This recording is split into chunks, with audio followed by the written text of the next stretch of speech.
আপনি আগে কি করতেন? আমি আগে মসজিদের ইমামতি এবং অনেক বড় বড় মাহফিলে ওয়াজ করছি। আসসালামু আলাইকুম রহমতুল্লাহি ওয়া বারাকাতুহু। আজকে চলে আসলাম আমি সেই ভাইরাল বক্তা, যে বক্তা থেকে এখন টিকটকার হয়ে গেছে এবং মাই হতে চাই। ওই দেখুন সে ওখানে বসে মোবাইল চাপতেছে। চলুন তার কাছে কিছু কথা জিজ্ঞাসা করে নেওয়া যাক। আসেন আমার সাথে।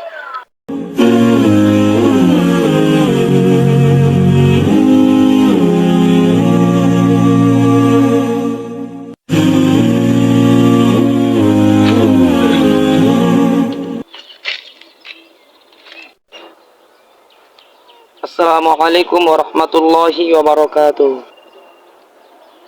ওয়ালাইকুম আসসালাম রহমতুল্লাহি ওয়া বারাকাতুহু। কেমন আছেন ভাই? আলহামদুলিল্লাহ ভালো। আপনাকে কিছু জিজ্ঞাসা করার ছিল, মানে প্রশ্ন করব, কিছু উত্তর দিবেন? করেন। আপনি আগে কি করতেন? আমি আগে মসজিদের ইমামতি এবং অনেক বড় বড় মাহফিলে ওয়াজ করছি। আপনার লেখাপড়া কতদূর লেখাপড়া করছেন? আমি মাওলানা, মানে দাওরা ফারিক করছি আমি। আপনার কি করার নিয়ত আছে?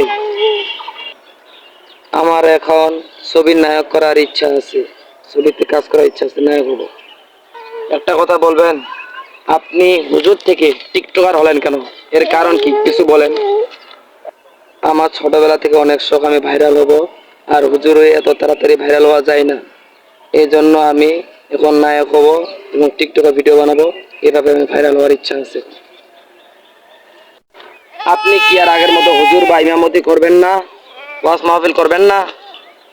ভাইরাল হয়ে আবার আগের মতো ইমামতি আর ওয়াজ দুটাই করব, তাহলে আবার মাহফিলে আমার বেশি বেশি টাকা আসবে, তখন ইনকামও বেশি হবে, শ্রোতা আমাকে চিনবে, দেশের মানুষ চিনুক, আমি এটাই চাই। আসসালামু আলাইকুম। আমরা সকলে দোয়া করব, যারা এরকম ফিতনায় আছে তারা যেন ফিতনা থেকে দূরে আসে এবং আল্লাহ তাআলা সবাইকে যেন হেদায়েত দান করে। আমরা সকলে তাদের জন্য দোয়া করব, সকলে যেন ভালো থাকে, সকলের জন্য দোয়া। আসসালামু আলাইকুম ওয়া রাহমাতুল্লাহি ওয়া বারাকাতুহু।